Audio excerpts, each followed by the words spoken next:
You're freaking awkward just standing there. Just Well, I am recording, so it's pretty fun for me. oh, that's fantastic. This will be great in post. Or if you leave this in, it'll make for great bloopers.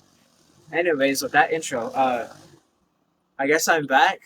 Yeah. So I don't know what you're doing all the way over here. Get over here so you can come see. Framing up the shop. So Start wherever. well, let's just go. I'll go my right to left. So here is just a little piece of mild steel with I don't know whatever nonsense strapped onto it. This is the first knife I have ever made with an actual handle on it. So it's pretty terrible. It looks like a little kid's drawing, but I like it and I keep it because it reminds me of where I started. And then this is the first knife I've made. It's just a piece of rebar that's been hammered on like the back of a vise, and that's really about it. It's no more straightforward than just a piece of rebar. Mild steel like little fork. This is like a little project I was doing trying to get steel thinned out from the main piece and round it around, as well as stretching out from the single piece of bar. People are in the neighbor's yard are kind of weed whacking, so it's a little noisy. That's what you get living in the city. I know, right? We get a bunch of exciting stuff. This is an old spike from a railroad. It is a wrought iron spike that I've kind of cleaned up, wrapped in leather, whatever. We use it as a letter opener. It's really nothing special. It's not. It doesn't hold an edge because this steel can't harden when it's hot. It just doesn't hold an edge. It's the same thing as this, just longer and thinner. This thing would probably bend if I really tried. Oh, the dude's right there. What we got here is moving up in size. We have an old railroad spike that's been chopped in half right here. The other side is a knife that I gave to a friend, but this side was practice trying to get the actually flat on the knife. But because of the grinder I was working on, this didn't actually get that flat. So you can see your reflection, and then right in the middle, you can see where I messed up with the hammering. And then going on, this is a kukri. It has, I believe, walnut with ebony. Yeah, this is black ebony wood.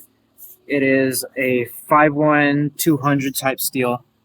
It snapped in half, and I fixed it with this little pin. Somehow it keeps it on, even though it moves. So I keep it around, and it's deviously sharp for how thin the profile is for a kukri blade. I like it. It's good practice. Nothing really too special. This is a much bigger chunk of 51 200. It's another kukri design based on this one, and I left with the scale and the hammering in the back to give it like this rustic look, as well as a really, really steep edge. This thing is hard as a rock, and you could probably use it to split wood if you really wanted to. It's thick enough in the back along this edge and bevels that it won't crack unless you like really put it through hell.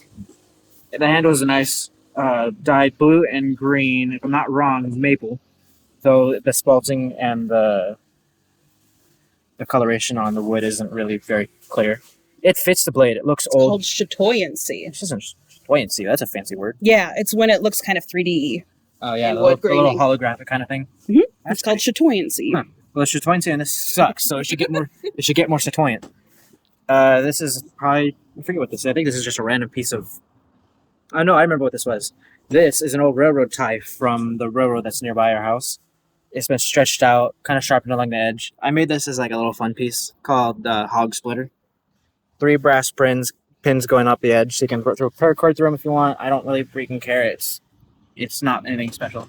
This will be used to chop down like stumps. This little bugger, I hate with a passion, and it hates me back. So this has was beautiful maple handle that is now unfortunately really old and decrepit because the glue is falling apart and the handle work in the beginning was never really that good. This was part of a 2-piece set. One is made out of, they're both made of the same thing, both railroad ties, and they're both supposed to be like samurai swords. This thing, because it has no guard and has no point either, so when I stabbed it when I was younger, my hand slid down along the blade and gave me about 26 stitches-ish, so that was fun. It's It was a real beaut. So this is, I hate this thing. I wish I could turn it into something else. We'll go on to some more old stuff. Another railroad spike. Clearly this is the head of the railroad spike, and then this is just kind of brought down. This is like sharpening practice. I don't know what I was doing along here, so it's a terrible little thing. I keep it around because it's just memories. Another piece of railroad spike as well. This was supposed to be like a long marshmallow roaster, but I never quite got the length right. You're supposed to hold it like over here, but it's far too close. So I just kind of tested out making spirals as well as kind of like design work, trying to keep designs clean and even. This, I think, came out really well. I really like the look of this. Everything else up here is pretty terrible. So this little spike will go over here in the dangerous edge. We'll cover these last because these are really special bits. This is a piece of 1095 that I had lying around. I think this is tiger wood. I swear it is. But this is just something I was working on at home. I found it in the scrap pile and I just said, you know what, let's clean it up, throw a handle on it. It rusts really easily, so when I get home I need to clean it up some more, give it a nice, better finish, because this is unacceptable. I don't like my knives getting rusty too fast. But it's nice. I love the pin. The pin sits nice and flat. The two halves of the knife come together really, really nicely, which I'm super excited about. And there's very little to clean up along the plate where it touches the metal itself. So it ends up giving it like a really clean look along the handle. So this is where I want my level of shaping to be from now on. Jumping to past, we have this old piece of 1095, which is a little tiny, I guess you could say, fillet knife. It's kind of all-purpose. Spalted maple? Yeah, my friend has a lot of maple wood. He gave me some of this. It's spalted, so you got these little black outlines in the wood, which are like little rotten pieces, but they harden, giving it this really, really dark contrast to the rest of the wood. It's super pretty. I wish I had more. It's probably pretty expensive, but the rest of the blade is... Yeah. The dark lines on the outside is from, like, bacteria trying to put up a wall to protect it. Mhm. It's like the tree's immune response, so that's how you get the dark marbling. The smaller bits are the infection, and then the outside is the regular wood, and then the black is the defense. Very beautiful. If I wish I had like a paper towel roll to cut, I could show off the sharpness of these bad boys. Well, show them your finger. Oh, well, I mean, sure, go ahead. Here, have some blood for you guys. I cut myself on one of these knives over here. This is an old saw blade from a lumber mill that was cut. It had a big old crack, so I had to drill in like this to get rid of the crack or else it would snap. It's got a copper plate right here. There's a Japanese word for it. I don't know Japanese. Maple handle dyed green and purple all the way down. The shaping, I wish I did a lot better with, but I can't really complain about it. It's got this nice bevel all the way down to the blade, as well as a very sharp bevel, micro bevel going up to the tip. So this thing is perfect for slicing through stuff. I love it. It's my main knife that I use. This is also an old railroad spike, but unlike the old version, as you can tell, I got smart and I learned that this head can be used to make a much wider edge around here. So because this can't harden, this is more or less a practice piece. The handle is really well done. I really like how it looks. The bevel is really nice, and I like the divot where you can see the head of the knife. But this thing has been really nice at chopping bone because it's a softer steel. I can just sharpen it up really easily, and I don't care if it bends or breaks. And because it's so thick, it's not going to bend, so I can just take it to bone all day, and when it gets dull, I'll sharpen it up again, no problem. What bones are you cutting? You know, like chicken bones, thigh bones? It sounds vague and scary when you just say When bones. when I make stuff, I gotta chop the bones up and make them smaller.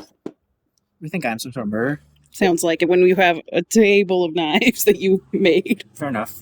This is an old file that I've made, probably dating back to 1970-something. But Purple Heart handle, I do need to work more Purple Heart. I love the color, but it's a really... I don't have much of it, so it's kind of hard to work with. This was before I had the grinder that I have now. These blades... This does not include it.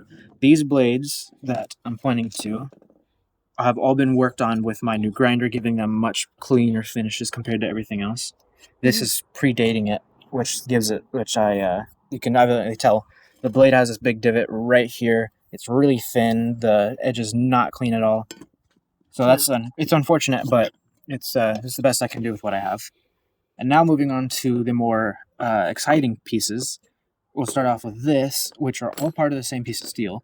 These bits are from a piece of cable, and that cable was wound up and forged together to create something called cable steel. And what it does is it creates these cells in the blade that are harder than the rest of the steel, which makes it reflect the light because it doesn't etch in the acid.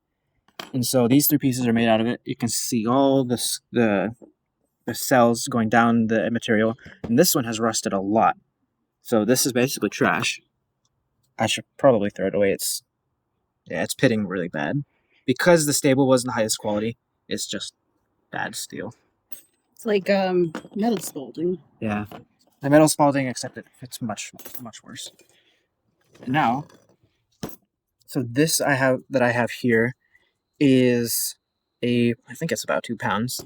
It's a Damascus steel that I made. It's raindrop Damascus, 132 layers of 1095 and 1520, as well as blue and black spalted maple with 2 silver pins inside of it.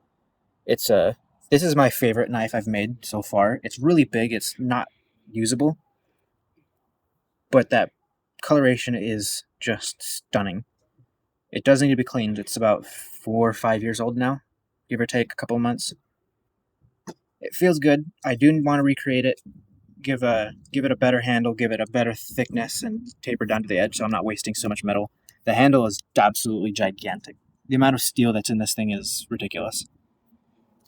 But moving on from that old knife, when I was making this, I popped off a chunk around here that was just kind of thrown into scrap for years and years. I finally found it and decided, you know what, let's make a little knife out of it. So this is the latest knife I've made. It has the same 132 layer 15M20 1095 steel with a green maple dyed. I think this is spalted maple. If I had water, you could really show the shine and the sheen of the wood. It's got a leather insert because it wasn't thick enough, and as well as a brass pin. It fits nice in my hand, but my hands are relatively small, so the knife kind of sucks for now. I do need to take the whole handle off and remake it. But this is going to be my own personal carry from now on. It's sharper than heck. It'll shave someone's face, even though it looks super thick. And I just got hair everywhere, so. Look at his shiny arm. Yeah, and my little cut that I gave myself, so clearly it's not good enough. And then last but not least, when I was last here, we welded up this billet. Now, it's so big that it's a bit hard to Work with. It's 4 pounds of solid steel. It's very difficult to hammer without a proper way of holding the steel. So what we're also going to do is we're going to weld on this big old piece of flat iron that we have down here that I'm going to try and get to that thickness, and then that'll really be it. But yeah, this is all the crap I've made. Some of it's good, some of it's not. I hope you enjoyed it. More to come.